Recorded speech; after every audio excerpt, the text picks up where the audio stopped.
वंदे मातरम। शिक्षक साथियों और शिक्षा जगत से जुड़े अन्य कर्मचारी साथियों, जैसे कि आपको पता है डीपीटी के लिए कुछ जो स्टूडेंट्स जिनके बिल गत साल नहीं बने थे, उनके अभी भी ऑप्शन आ रहे हैं और बार बार निदेशालय से और जिला लेवल के अधिकारियों से आदेश आ रहे हैं कि जो भी डीपीटी में पेंडिंग स्टूडेंट है उनके बिल बना करके भेजें ट्रेजरी में। तो इसके लिए आपको क्या प्रोसेस करना है, सबसे पहले आपको साला दर्पण पे लॉगिन करके आपको योजना में क्लिक करना है और योजना में जाने के बाद में आपको डीबीटी और डीबीटी में छात्र यूनिफॉर्म डीबीटी प्रणाली, इस पे आपको क्लिक करना है। ये क्लिक करने के बाद में आपको सबसे पहले एक तो जो नोडल वाला जो ऑप्शन है उसमें जाकर के आपको पहले स्कूल में जाकर के चेक करना है कि किन किन स्टूडेंट के लिए जो वो अगर ड्रेस अलॉट हो गई है या डिस्ट्रीब्यूट कर दी थी गत साल, तो उनकी स्थिति कैसे चेक करनी है। तो यहाँ स्टूडेंट फैब्रिक डिस्ट्रीब्यूशन या डीबीटी सिस्टम पे जाए, यहाँ एज स्कूल पे आपको क्लिक करना है। तो यहाँ आपको इस तरीके का डैशबोर्ड दिखेगा। अब आपको यहाँ यूनिफॉर्म स्टेटस में क्लिक करना है। तो जिन भी स्टूडेंट्स को यहाँ यूनिफॉर्म दी गई है उनकी स्थिति यहाँ शो हो जाएगी। सेकंड चरण में आपको बैंक विवरण प्राप्त करना है और तीसरे चरण में आपको पीओ को अग्रेसित करना है। उसके बाद में पीओ से बिल कैसे बनेगा और इसके अलावा पे मैनेजर पे बिल कैसे बनेगा, मैं पूरा प्रोसेस आपको लाइव करके बताऊंगा। तो यहाँ से आपको जैसे गेट क्लास वाइज डाटा पे आपको क्लिक करना है। तो जितने भी स्टूडेंट, जैसे टोटल स्टूडेंट 16 है, क्लॉथ गिवन है 17, कहने का मतलब हुआ कि एक स्टूडेंट है उसको जो नाम है उसका इस बार हट गया, तो इसलिए वो एक संख्या ज्यादा बता रहा है। उसके बाद में दूसरी कक्षाओं में भी आप एक बार देख लें अच्छी तरह से, कोई भी छात्र है वो पेंडिंग नहीं है। अब यहाँ ये तो हो गया। अब जो मेन काम आपको करना है, अगर क्लास वाइज चेक करना चाहें तो किसी भी क्लास पे यहाँ क्लिक करेंगे तो नीचे लिस्ट शो हो जाएगी जिसमें आपको दिख जाएगा यूनिफॉर्म गिवन, यूनिफॉर्म गिवन। अगर आपने यूनिफॉर्म दे दी है तो ये इस तरीके का आपने पहले ही कर लिया होगा। अब जो बिल कैसे बनेगा उसके संबंध में सबसे पहले आपको काम करना है बैंक विवरण प्राप्त करें, इस पे आपको क्लिक करना है और क्लास वाइज देखना है कि किस किस स्टूडेंट का नाम इसमें आ रहा है या नहीं आ रहा है। तो यहाँ से जैसे मैं कक्षा 1 को यहाँ से सिलेक्ट कर रहा हूँ, तो यहाँ नीचे आपकी लिस्ट स्क्रॉल करेंगे तो आ जाएगी कि बिल फॉर स्टेटस में फॉरवर्डेड आएगा। फॉरवर्डेड आएगा मतलब इसका बिल है वो बन चुका है। अब ज्यादातर की जो बिल है मैंने मार्च महीने में ही बना दिए थे, मार्च 2024 में, लेकिन अब जो कुछ पेंडिंग रह गए थे जिनका जनाधार वगैरह ऑथेंटिकेट नहीं हुआ था, तो उनके लिए यहाँ से आपको देखना है कि सबके फॉरवर्ड आना चाहिए। अब मान लो कुछ स्टूडेंट के फॉरवर्ड नहीं आ रहा है या बाद में अगर जनाधार ऑथेंटिकेट हुआ है, तो यहाँ मैं एक क्लास तीसरी क्लास सेलेक्ट करके बता रहा हूँ। यहाँ से कुछ स्टूडेंट है इनके यहाँ कोई भी पेंडिंग नहीं है। एक और क्लास में आपको सिलेक्ट करके बताता हूँ। यहाँ से जैसे मैंने कक्षा 4 सिलेक्ट की, तो यहाँ कुछ स्टूडेंट जिनके पेंडिंग बता रहा है, यहाँ बाकी के तो सारे ग्रीन कलर में आ रहा है फॉरवर्डेड। अब यहाँ पेंडिंग बता रहा है तो इसको यहाँ से आपको चेक बॉक्स पे क्लिक करना है इसके आगे का, और बैंक विवरण प्राप्त करने के लिए चेक बॉक्स पे क्लिक कर, तो यहाँ से आपको क्लिक करना है। एक और स्टूडेंट नीचे, 3 स्टूडेंट है कुल, 3 को मैंने किया और यहाँ से आपको फैच बैंक विवरण, यहाँ पे आपको क्लिक करना है और बैंक डाटा आपको फैच करना है। अब यहाँ से कुछ समय, सेकंड का समय लेगा और यहाँ से आ गया student identification status updated successfully, kindly contact department या साला दर्पण हेल्प सेंटर टीम इफ कोई अगर समस्या तो, नहीं तो ये ओके हो गया। अब आपको ओके पे जाकर के ये सारे एक बार आपने चेक कर लिए।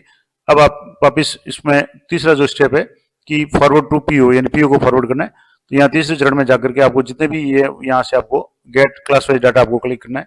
तो जो भी यहाँ जैसे बाकी सारे फॉरवर्ड किए जा चुके हैं, अभी मैंने जो 3 स्टूडेंट को फॉरवर्ड, अभी जो इसको बैंक फैच की थी वो फॉरवर्ड यहाँ बाकी है, बाकी एक्शन में सारे फॉरवर्ड हो चुके हैं। तो यहाँ आपके फॉरवर्ड टू पीओ जो भी क्लास का बाकी होगा वो यहाँ से हो जाएगा। अब यहाँ से इसको पीओ पे फॉरवर्ड कर रहा हूँ, फॉरवर्ड टू पीओ। तो student successfully forward to PO या नोडल। अब आपके विद्यालय से ये स्टूडेंट नोडल पे चले गए। अब आपको यहाँ स्कूल लेवल का काम खत्म हो गया, अब आपको पीओ लॉगिन पे जाना है। तो इसके लिए आपको यहाँ से जैसे वापस मान लो साला दर्पण पे जाएंगे, तो अब यहाँ से आपको जो काम करना है वो आपको साला दर्पण पे, इस पे आपको यहाँ पीओ सेलेक्ट कर लेना, नोडल, और उसके बाद में स्टूडेंट डीबीटी सिस्टम, इस पे आपको जाना है एज ए नोडल, क्योंकि अब नोडल का काम आपका रह गया। अब नोडल पे जाने के बाद में आपको यहाँ से ये देख लें व्यू काउंट वगैरह ये सारे आपके यहाँ आ जाएगा। अब आपको यहाँ PO UCO nodal draft bill, आपको बिल बनाना है। तो यहाँ आपको क्लिक करना है और यहाँ क्लिक करने के बाद में गेट स्टूडेंट लिस्ट, इस पे आपको क्लिक करके और मैप स्कूल जो भी आपके हैं वो सारे सेलेक्ट कर लें और गेट स्टूडेंट डिटेल्स पे आपको लिस्ट पे क्लिक करना है। और जैसे यहाँ क्लिक करेंगे तो आपके सामने जो भी इस तरीके से लिस्ट आ जाएगी। अब जो भी स्टूडेंट जिनका अभी बिल बनाना है वो उनका नाम आ गया। जैसे 2 विद्यालय है, एक दिनस्थ है और एक में 11 है और एक में 1 है। तो यहाँ से आप इन सबको सिलेक्ट करना चाहें तो नीचे यहाँ जो इन स्टूडेंट की लिस्ट आ रही है उनमें से आपको ऊपर से सभी को ऑल एक साथ सिलेक्ट कर सकते हैं। रिवर्ट करना चाहे तो रिवर्ट कर सकते हैं। अब मैंने जैसे सारे एक साथ सिलेक्ट कर लिए ऊपर से। अब यहाँ क्रिएट ड्राफ्ट सैंक्शन ऑर्डर, इस पर आपको क्लिक करना है।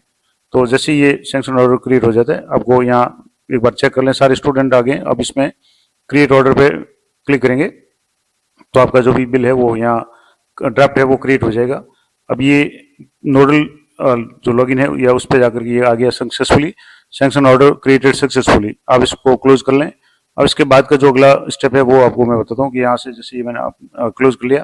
क्लोज करने के बाद में आपका एक स्टेप पूरा हो गया। अब यहाँ जैसे आपके दो था, बिल बनाए पहला चरण, और दूसरा चरण है बिल लॉक करें। तो आप बिल को लॉक करना है। अब लॉक बिल पे आप क्लिक करेंगे और वापस गेट बिल लिस्ट पे आपको क्लिक करना है। तो यहाँ गेट बिल लिस्ट है, तो अपनी जो सैंक्शन ऑर्डर डाउनलोड आपने या जनरेट किया था वो यहाँ नीचे शो हो जाएगा। जैसे सैंक्शन ऑर्डर शो हो रहा है यहाँ से, पहले वाले हैं, अभी जो लेटेस्ट ये आपके शो हो रहा है इस तरीके से। अब इसमें आज की तारीख वगैरह आ गई। अब यहाँ आपके सामने 2-3 ऑप्शन है जिसमें आप इसको व्यू कर सकते हैं, लॉक कर सकते हैं, और प्रिंट भी निकाल सकते हैं, और डिलीट भी कर सकते हैं। अब जैसे व्यू करना चाहें तो व्यू पे क्लिक करके आप देख सकते हैं किन किन स्टूडेंट का नाम आ गया। यहाँ से अगर किसी स्टूडेंट को डिलीट करना चाहे तो यहाँ अब भी यहाँ से डिलीट कर सकते हैं। तो ये आ गया। अब यहाँ से इसको चेक कर लें, डिलीट नहीं करना तो इसको क्लोज कर लें। क्लोज करने के बाद में आपको यहाँ लॉक पे क्लिक करना है, और जैसे ही लॉक पे क्लिक करेंगे आपको यहाँ OTP से क्लिक करना पड़ेगा, जिससे पहले पूछेगा कि लॉक करने से पहले सैंक्शन ऑर्डर में किसी तरह का बदलाव संभव नहीं होगा, इसलिए क्या आप लॉक करना चाहते हैं, तो आप यस लॉक सैंक्शन ऑर्डर पे क्लिक करेंगे। अब आपको मोबाइल नंबर के लिए यहाँ से जैसे प्रिंसिपल HM जो भी है उनका यहाँ से सिलेक्ट होगा, और सेंड OTP पे क्लिक करना है। तो जैसे ही सेंड OTP पे क्लिक करेंगे उनके वीडियो जो भी है उनके मोबाइल पे OTP आएगा। उसके बाद आगे का प्रोसेस मैं आपको बताऊँ। अब जो भी OTP आता है उस OTP को आपको सबमिट करना है, और जैसे ही आप OTP सबमिट करेंगे आपके आ गया सैंक्शन ऑर्डर सक्सेसफुली लॉक्ड। अब आप लॉक होने के बाद में आप ये सैंक्शन ऑर्डर के जो नंबर है वो नंबर आप यहाँ देख लें कितने नंबर है, इस नंबर को आप नोट कर लें, क्योंकि इसी नंबर से आपको वापस पे मैनेजर पे जाकर के इस बिल को क्रिएट करना है। तो मैं यहाँ जैसे नंबर नोट कर रहा हूँ। अब यहाँ नंबर इसको नोट करने के बाद अब आपका अगला जो काम है वो पे मैनेजर पे जाकर के होगा। तो यहाँ से आप पे मैनेजर पे जाएंगे। पे मैनेजर में जाने के बाद में सबसे पहला काम आपको बिल एलोकेशन में करना है, और बिल एलोकेशन में जैसे ये एक बार पे मैनेजर साइट वापस लॉगिन करने के बाद मैं आपको बताता हूँ कैसे करना है। तो पे मैनेजर में आपको सबसे पहले लॉगिन करने के बाद में आपको बिल एलोकेशन में जाना है, और बिल एलोकेशन में जाने के बाद में बिल एलोकेट करना है। अब एलोकेट करने के लिए आपको यहाँ बिल टाइप में ऑनलाइन स्कॉलर पेमेंट, सब टाइप में भी आपको ऑनलाइन स्कॉलर पेमेंट करना है, साला दर्पण पेमेंट करना है। उसके बाद में यहाँ ऑब्जेक्ट हेड में 57 लिखना है आपको, और 57 के बाद में यहाँ से डेट है वो आप यहाँ से कैलेंडर से सिलेक्ट कर लें। बिल नंबर आप कोई भी दे दें, जैसे 1 दे दें, और यहाँ से बिल नेम में आपको जिसके लिए भी आपने DBT के नाम से जो ग्रुप बनाया था उस ग्रुप को सिलेक्ट करके आपको सबमिट पे क्लिक करना है। तो ये जैसे ही आप करेंगे ये आ गया कि bill register details edit successfully, okay पे क्लिक करना है। अब आपको अदर बिल्स में जाना है, और अदर बिल्स में जाने के बाद में ऑनलाइन स्कॉलर इस पर आपको पेमेंट करना है, ऑनलाइन स्कॉलर पेमेंट पे जाना है, और यहाँ जाने के बाद आपको बिल प्रोसेस करना है। यहाँ से जैसे ईयर करके फरवरी आ गया। अब यहाँ पेमेंट टाइप में ऑन साला दर्पण पेमेंट, उसके बाद में यहाँ से बिल ड्रेस DBT, और यहाँ आपको रेफरेंस नंबर जो अभी जैसे जो रेफरेंस नंबर थे मैंने आपको बताया, यहाँ से रेफरेंस नंबर इसको आपने जो से नोट कर लिया, ये जैसे 102679102 ये रेफरेंस नंबर आप यहाँ से देख लें, और रेफरेंस नंबर देखने के बाद आपको यहाँ से जो रेफरेंस नंबर है वो आपको एंटर करना है। तो जो भी रेफरेंस नंबर है वो एंटर करके आपको बताता हूँ। तो यहाँ से जैसे मैंने ये बिल नंबर सेलेक्ट कर लिया, उसके बाद में रेफरेंस नंबर आपको जो भी आपने यहाँ बिल जो क्रिएट किया था उसके रेफरेंस नंबर यहाँ से आपने नोट कर लिए। यहाँ एंटर करने के बाद में आपको सेव डिटेल्स पे क्लिक करना है, और सेव डिटेल्स पे क्लिक करेंगे तो आपके सक्सेसफुल का मैसेज आ जाएगा। कुछ सेकंड का आपके समय लगेगा। उसके बाद में आपको ये थोड़ा सा वेट करना पड़ेगा। डिटेल्स जब सेव हो जाए उसके बाद में अगला काम है आपको जो ऑफिस ऑर्डर था उसको, जो मैंने अभी बताया था, ये आपको ये जिससे जब तक प्रोसेस होता है मैं आपको बता देता हूँ। तो यहाँ से जो ऑफिस ऑर्डर है इसको आप प्रिंट निकाल लें, और यहाँ से प्रिंट निकालने के बाद यहाँ से इस तरीके से आपका जो आदेश है वो जारी हो जाएगा। यहाँ PO ECO और जो भी है स्टूडेंट का नाम, कुल छात्र छात्राएं, कुल स्टूडेंट 200 के हिसाब से, जैसे 11 स्टूडेंट है 2200 रुपये हो गए। अब यहाँ आपके स्टूडेंट की लिस्ट आ गई, और यहाँ जो भी PO या DDO जो भी है इनके यहाँ साइन और मोहर लगा करके इस ऑर्डर की आप PDF बना लें, क्योंकि इसी ऑर्डर को आपको अपलोड करना पड़ेगा। तो यहाँ से जैसे ये डाटा सेव सक्सेसफुली का जो मैसेज आ चुका है, यहाँ डाटा सेव हो गया। अब आपको जो रिपोर्ट्स में जाने के बाद में आपको सबसे पहला जो काम करना है, यहाँ से जैसे सबसे पहले ऑथराइजेशन में जाएंगे और डॉक्यूमेंट अपलोड करेंगे। यहाँ से मैं जैसे डॉक्यूमेंट अपलोड कर रहा हूँ, यहाँ से डॉक्यूमेंट अपलोड में जाना है, और डॉक्यूमेंट अपलोड में जाकर के आपको जैसे ये फरवरी हो गया, बिल टाइप में आपके जो अभी जैसे आपने सेलेक्ट किया था ऑनलाइन स्कॉलर पेमेंट, और यहाँ से ग्रुप नेम आप सेलेक्ट करना है DBT। अब यहाँ जो बिल अभी जो मैंने बनाया था उस बिल को आपको यहाँ से सिलेक्ट करना है। जैसे मैंने ये बिल सिलेक्ट कर लिया। अब इस बिल में यहाँ से डॉक्यूमेंट में आपको सैंक्शन ऑर्डर है वो एंटर करना है, और यहाँ से सैंक्शन ऑर्डर की जो PDF है PDF आपको साइन करके तैयार करनी है। मैं जैसे आपको बता देता हूँ कैसे आपको साइन करके तैयार करनी है। तो मैं पहले इसको सेलेक्ट करके आपको बता देता हूँ। यहाँ से जैसे आपके जो भी जहाँ भी आपने डाउनलोड किया हुआ है वहाँ से आप इसको देख लें और डाउनलोड कर लें। तो जैसे मैंने ये डाउनलोड के ऑप्शन में है तो वहाँ से आपको ये जो भी आपको डाउनलोड कर लेना है। ये जैसे डीबीटी रेफरेंस नंबर वाला जो है आदेश, ये मैंने यहाँ से इसको सेलेक्ट कर लिया और यहाँ से ये सबमिट पे क्लिक करेंगे। उससे पहले आप देख लें एक बार की जो भी आदेश है वो कैसा है। तो इस तरीके का आदेश जैसे ये अभी मैंने डाउनलोड किया था, इस आदेश में यहाँ स्टूडेंट की संख्या वगैरह आ जाएगा, नीचे पीओ के साइन वगैरह आ जाएंगे और इस तरीके से ये स्टूडेंट की लिस्ट वगैरह ये सारा आ जाएगा। और आप इसको अपलोड करने के बाद यहाँ से आपको सबमिट करना है। यहाँ से जैसे आप सबमिट करेंगे, सबमिट करने के बाद आप इसको वापस चेक भी कर सकते हैं। यहाँ जैसे ओके पे आपको क्लिक करना है। ओके पे जैसे क्लिक करेंगे आपके ये इस तरीके से यहाँ से डाउनलोड में जाकर के आप इसको चेक भी कर सकते हैं कि आपने जो भी ऑर्डर अपलोड किया वो सही है या नहीं है। और यहाँ से जैसे मैंने वापस यहाँ से इसको डाउनलोड करके चेक कर लिया, ये जो आदेश था ये यही है। अब आपको जो काम करना है वो करना है डीडीओ फॉरवर्ड। तो यहाँ से आपको डीडीओ फॉरवर्ड में जाना है। बिल प्रोसेसिंग में जाने के बाद में फरवरी और उसके बाद में सेलेक्ट बिल में आपको ऑनलाइन स्कॉलर पेमेंट वाला है, यहाँ से सिलेक्ट कर लें। यहाँ से आपको डीबीटी सिलेक्ट करना है।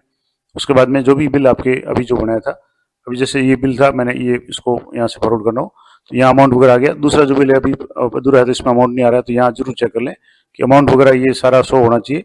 और यहाँ से आप इसको वैलिडेट करना चाहें तो वैलिडेट कर लें और यहाँ से जैसे इसको यहाँ से भी सिलेक्ट कर सकते हैं और वैलिडेट जो है इस पर आपको कर दिया वैलिडेट सक्सेसफुली और आपको सबमिट पे क्लिक करना है। अब यहाँ से आपको जो भी इसमें थोड़ा सा ये वापस यहाँ से सिलेक्ट कर लें, यहाँ से बिल को सिलेक्ट करना है और यहाँ से आपको सबमिट पे क्लिक करना है। तो plan non plan inserted successfully और आप बिल को इसको यहाँ से फॉरवर्ड कर लें। सबमिट करने के बाद बिल फॉरवर्ड हो गया। अब फॉरवर्ड होने के बाद में आपको इसकी जो भी रिपोर्ट्स है वो डाउनलोड करनी है। उसके बाद में आपको इस पर डिजिटल साइन करने हैं। जो डिजिटल साइन के लिए आपको यहाँ वापस पहले एक बार रिपोर्ट डाउनलोड कर लें। उसके बाद डिजिटल साइन के लिए आपको वापस ऑथराइजेशन में जाने के बाद में यहाँ जो ऑप्शन हैं यहाँ आप देखेंगे तो जो भी ऑप्शन डिजिटल साइन वाला था डॉक्यूमेंट डिजिटल साइन, इस पर आपको क्लिक करना है और यहाँ से आप सिलेक्ट कर लें। जैसे यहाँ से मैंने ऑनलाइन स्कॉलर सेलेक्ट कर लिया, टाइप बिल टाइप में यहाँ से ग्रुप डीबीटी कर लिया और यहाँ से जो बिल है इसको आपको सिलेक्ट करना है। और ये पूछ रहा है आउटर इज नॉट एग्जिस्टिंग, क्योंकि मैंने अब इसको रिपोर्ट को डाउनलोड नहीं किया है। तो पहले आप इसकी यहाँ रिपोर्ट्स में जाने के बाद में आप चेक कर लें। यहाँ रिपोर्ट्स है, यहाँ से आपको रिपोर्ट्स में जाने के बाद में यहाँ ऑनलाइन जो रिपोर्ट्स है वो यहाँ देख लें। यहाँ से रिपोर्ट्स में जाने के बाद ऑनलाइन स्कॉलरशिप या ऑनलाइन स्कॉलरशिप रिपोर्ट्स, इस पर आपको क्लिक करना है। फरवरी मंथ सेलेक्ट कर लेना है। बिल टाइप में ऑनलाइन साला दर्पण। उसके बाद में ग्रुप्स डीबीटी वाला जो था पहले आपको यहाँ से आपको जो भी बिल अभी था वो मैंने सेलेक्ट कर लिया और यहाँ से इनर आप डाउनलोड कर लें। मैं इनर आपको डाउनलोड करके बता देता हूँ। यहाँ से जैसे ये इनर डाउनलोड हो गया, इस इनर को आप चेक कर लें, आउटर को चेक कर लें। इस तरीके से जो बच्चों की जो भी लिस्ट है वो यहाँ शो हो जाएगी। तो इस तरीके से इनर आउटर ये सारे चेक कर लें और चेक करने के बाद इनर आउटर और शेड्यूल जो भी शेड्यूल वैसे इसमें नहीं आएगा। रॉन्ग डाटा का कोई है तो आप देख लें, रॉन्ग डाटा का अगर रिपोर्ट में आ रहा है तो नहीं तो ये नहीं लाएगा। इसको भी मैं आपको डाउनलोड करके बता देता हूँ। यहाँ से जैसे ये रॉन्ग डाटा वाला था तो ये ब्लैंक आ गया, तो इसको आप एक बार सारा देख लिया आपने। उसके बाद आपको यहाँ से बिल को डिजिटल साइन करने हैं, क्योंकि जब तक आप रिपोर्ट डाउनलोड नहीं करेंगे तब तक डिजिटल साइन नहीं होंगे। और डिजिटल साइन होने के बाद इस बिल को आपको ट्रेजरी फॉरवर्ड कर देना है। तो ये पूरा प्रोसेस मैंने आपको बता दिया किस तरीके से आप साला दर्पण पे जो डीबीटी का बिल है वो बनाएंगे। उसके बाद में पे मैनेजर पे कैसे काम करना है। आशा करता हूँ ये जानकारी आपके लिए उपयोगी रहेगी। इस तरह की लेटेस्ट और अपडेटेड जानकारी के लिए चैनल पर बने रहें। मिलते हैं नेक्स्ट वीडियो में, तब तक जय हिंद, जय भारत।